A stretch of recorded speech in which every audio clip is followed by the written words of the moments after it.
Hidayah tuh mama duluan. Kenapa? Karena mama kan udah umur 40 tahun. Terus kata mama tuh rasanya tuh nggak nyaman pakai pakaian yang nggak sopan atau bisa yang terbuka. Sedangkan mama kalau melihat orang-orang muslim yang lain itu pasti pakaiannya tuh tertutup, terus anggun, jadi nggak terlihat seperti ada akhlaknya, adabnya ada. Nah, terus juga mama juga lebih suka anak-anaknya berpakaian tertutup daripada kalau ke warung celana pendek, cuman tank top seperti itu. Masya Allah. Akhirnya mama memutuskan untuk masuk Islam. Nah, terus kita akhirnya bermusyawarah malam-malam bareng-bareng satu keluarga. Sama ayah juga? Iya, sama papa juga. Awalnya nggak setuju, tapi ya udah itu kan hak kita masing-masing. Akhirnya oh ya udah nggak apa-apa kalau mama mau masuk Islam. Akhirnya anak-anak yang lain juga masuk Islam.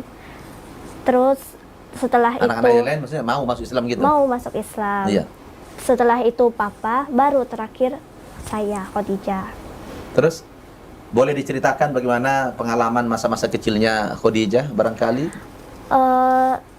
Dulu saya tuh, keluarga saya adalah sebuah keluarga yang fanatik dengan Islam. Jadi dari kecil dengan Islam.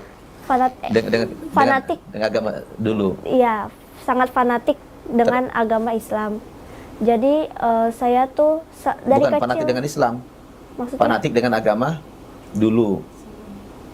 Enggak, maksudnya Anti dengan agama Islam. Jadi iya.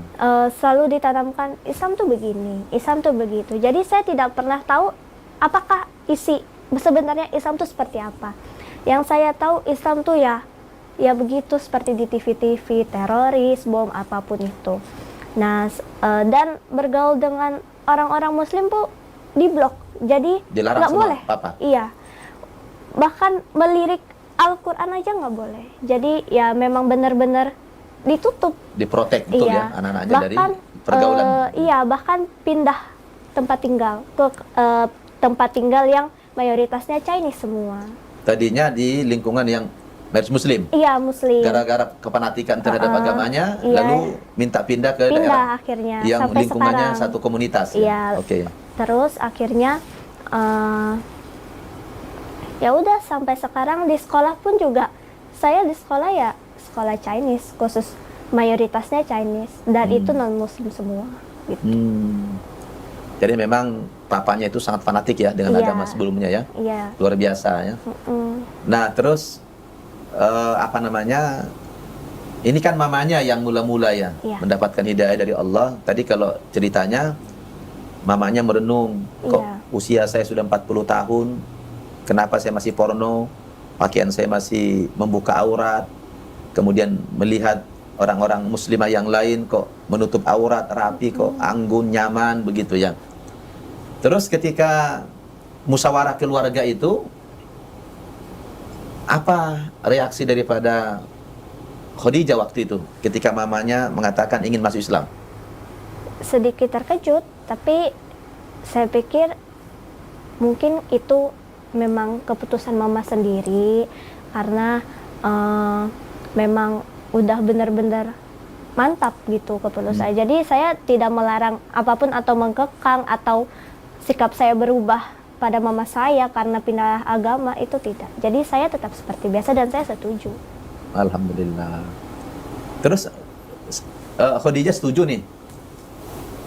Setuju di sini artinya mendukung lalu ingin mengikuti jejak mama waktu itu atau bagaimana? Tidak, saya setuju kalau mama mau masuk Islam nggak apa-apa, tapi saya tidak mau ikut dulu. Tidak mau ikut karena memang pikiran saya dulu masih seperti yang ditanamkan oleh papa saya. Jadi enggak anti terhadap Islam. Iya, tapi mendukung kalau mama masuk gak apa-apa. Hak pribadi. Iya. Terus mama ada nggak mempengaruhi adik-adiknya yang lain? Ya kalau mengajak, iya ayo kita sholat, ayo kita puasa, sholat, abis itu baca Al-Quran, belajar Tapi belum Muslim kan? Apanya? Ya waktu itu adik-adiknya belum muslim ya? Belum. Tapi mamanya Belum. ngajak lah gitu ya? Iya, mamanya yang Iya. ngajak. Tapi mereka mau. Mau? Mereka mau. Alhamdulillah. Terus apa namanya, Khadijah nih tidak menentang, Iya. mendukung mamanya pindah agama. Terus tapi Khadijah sendiri ogah, begitulah bahasa Iya. bahasa pasarannya. Uh-uh. Lalu kenapa kemudian Khadijah mau ikut jejak mama masuk Islam? Rasanya kayak mimpi. Kayak mimpi. Soalnya saya nggak pernah, dari kecil nggak pernah kebayang masuk Islam. Hmm. Nah, sampai pada akhirnya kelas 9 saya sempat ragu karena ngelihat mama tuh sholat terus, habis itu baca Al-Quran terus, meskipun kadang risih dengerinnya. Masya Allah. Kadang benar, jujur demi Allah risih dengerinnya. Kadang kan mama suka nyetel ayat kursi, Al-Fatihah, pakai iya pakai tip ya? iya. Tapi meskipun saya risih tetap saya dengerin. Nah terus karena saya ragu, benar-benar ragu, saya pasti mikir dulu, ini beneran atau cuman keinginan sesaat doang. Untuk mamanya tadi? Apanya? Yakin mamanya tadi maksudnya? Iya. Nah akhirnya saya mikir-mikir, kata teman saya, udah paling itu cuman hawa nafsu doang, ya udah saya nggak ikutin. Sampai pada akhirnya pas SMA itu saya nggak nyangka, karena pada saat itu tuh saya benar-benar nggak mau. Bahkan ustadz yang ngajarin saya belajar ikro, belajar sholat-sholat atau itu pun saya bahkan nggak mau. Sampai pada akhirnya mama bilang, tiba-tiba bilang ke Pak Ustadz, Pak, anak saya yang pertama pengen belajar ikro. Saya bahkan nggak nyangka mama bakal ngomong kayak gitu. Padahal belum muslim. Iya, padahal saya juga nggak ada konfirmasi sama saya. Mau nggak mau saya ikut dong.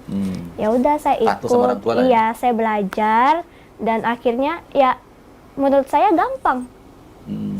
Lebih gampang dari bahasa Indonesia. Subhanallah. Jadi akhirnya Luar biasa ya? saya belajar sama mama. Meskipun sebelum belajar ikro tuh harus marah-marah dulu. Gak mau. Tapi tetap aja belajar. Nah, sampai akhirnya saya belajar buat, awalnya cuma nyoba gimana sih rasanya pakai jilbab keluar. Waktu pakai jilbab, pertama kali pakai jilbab, semua tetangga ngeliatin. Allah. Pasti ngeliat itu langsung, kok bisa begitu, kok bisa begini. Jadi semacam kayak apa ya, kayak sinis gitu ya? Iya, sampai Pak Satpam pun bingung. Dia bahkan Pak Satpam itu nggak kenal kalau saya tuh orang kompleks Teresa itu. tadi, ya? Iya. Nah, akhirnya saya nyaman. Saya coba untuk pakai jilbab. Belum Islam? Itu belum Islam. Coba pakai pakaian tertutup kalau keluar. Biasanya kalau keluar baju tidur, ya pasti di baju tidurnya agak gedean. Jadi member sana, keluar sana. Jadi sekarang udah pakai jaket. Alhamdulillah. Nah, terus sampai akhirnya saya belajar sendiri sholat.